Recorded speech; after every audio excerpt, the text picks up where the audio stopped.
The plantation industry is often associated with the felling of pristine forests to make way for industry, or with issues of land grabbing, where villagers are removed from their land with little or no compensation. E todo empreendimento, no início, ele traz os benefícios e também os malefícios, a gente compreende isso.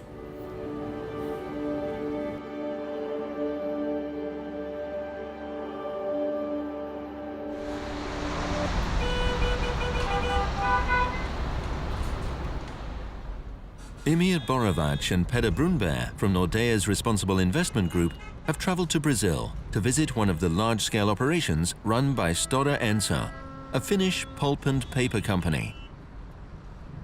Stora Enso being a Nordic company, we know them fairly well on a group level, and we know the policy framework that they have, but it's also very important for us to come out here and see with our own eyes how they actually implement that policy in practice on the ground here in Brazil.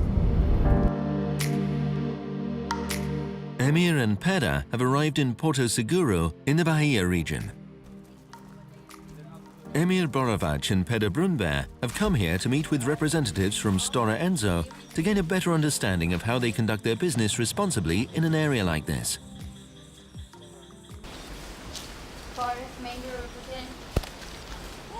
This area of Brazil is also known for the Atlantic forest, with its high species diversity and the many animals and plants that are unique to this type of forest. This is a liana called monkey's ladder, and this is also endangered. It is in this area that Stora Enso runs a plantation with eucalyptus trees on 90,000 hectares of land.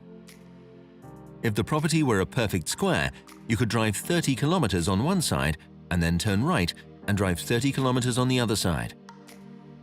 With the eucalyptus plantation on your right-hand side, as far as the eye can see. Stora Enso runs the plantation as a cooperation between Brazilian Fibria and Finnish Stora Enso. And here they call it Veracel. Os galhos, a ponteira e a casca não são retirados do talhão porque eles têm uma importante função de ciclagem de nutrientes, tá? E conservação do solo. Noel Morin is Executive Vice President for Sustainability at Stora Enso. He acknowledges that mistakes have been made. And we're learning, and we've learned from some mistakes, but we're starting to build our own internal capacity, and we're starting to partner with expert organisations, NGOs, the ILO for example, to really understand what global best practice looks like in emerging markets. And we're starting to implement that, and I hope we're going to start to see some improvements as a result of it.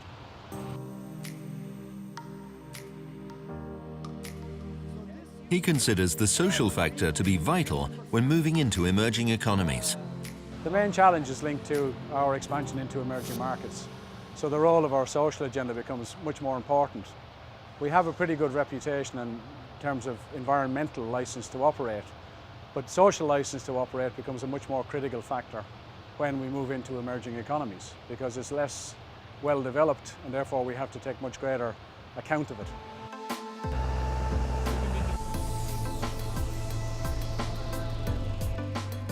In order to understand how Stora Enso addresses the social license to operate, Emir and Peder set out to meet with the landless movement. Yeah, today we are on our way to meet representatives of the landless movement, which is sort of a political force here in this region. E conflito nessa região sempre houve, mas a partir da década de 90, 91 aproximadamente, quando iniciou o plantio de eucalipto, esses conflitos se intensificaram um pouco mais, porque quem tem a maior concentração de terras são as empresas produtoras de eucalipto. Aqui na nossa região, no caso a Veracel. The landless movement are rural workers without land who are fighting for land reform and social inclusion. They claim land back by occupation. Dos movimentos sociais, por conta da maior concentração de terras das grandes empresas. The company had to address this issue when Veracel land was occupied by the movement.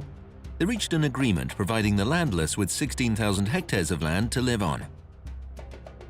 Nós cessamos as ocupações, paramos de ocupar áreas da empresa Veracel e assim, hoje a relação é boa. E a visão que eu tenho é que nós saímos de uma zona de conflito, né, para uma zona de conforto. Thank you very much. Main takeaway from this, I think, is that even though they absolutely don't see eye to eye on everything, especially not on the historical past and the reason leading up to this situation, I think it's clear that there is a dialogue, and that is promising, I think. The magnitude of the movement in Brazil has resulted in more than 370,000 families being settled on more than 7.5 million hectares of land.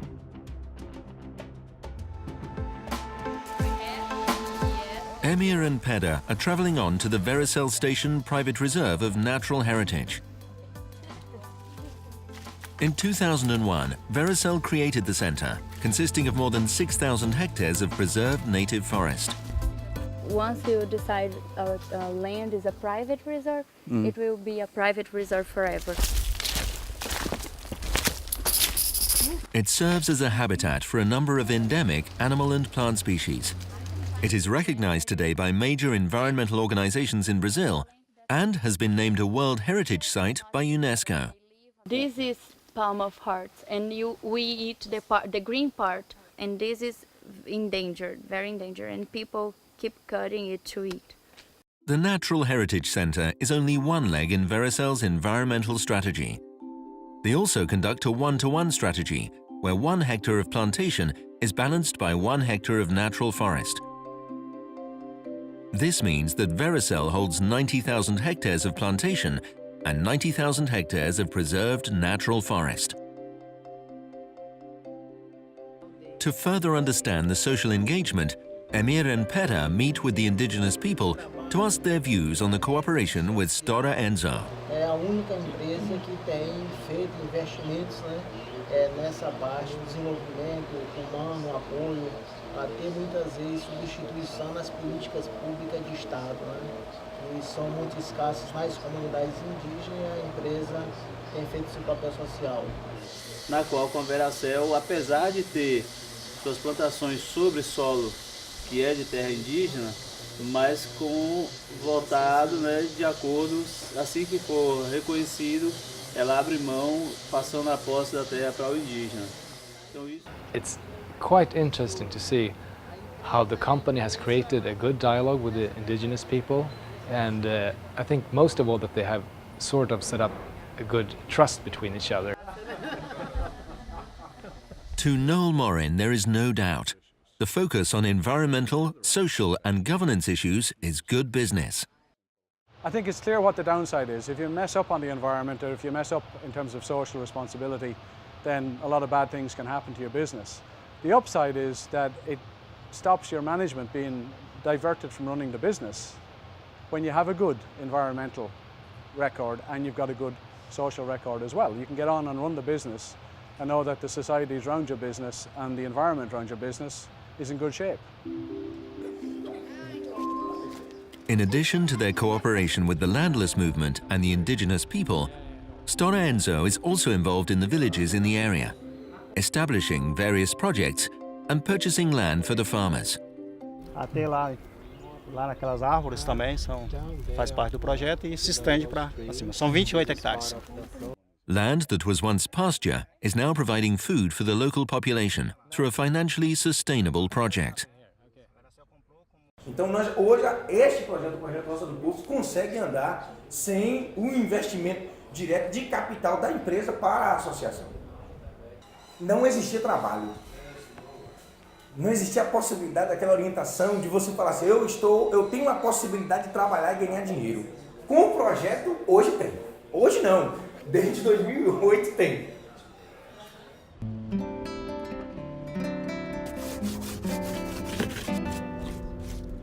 Emir Borovac feels positive about engaging with Stora Enso's operations in Porto Seguro. So I feel quite optimistic about Veracel's operations going forward in this area, even though the company in the future might want to expand, I would feel quite comfortable on that the company has learned quite a lot during the years it has been operating in the region. So I'm quite optimistic about Veracel's operations going forward.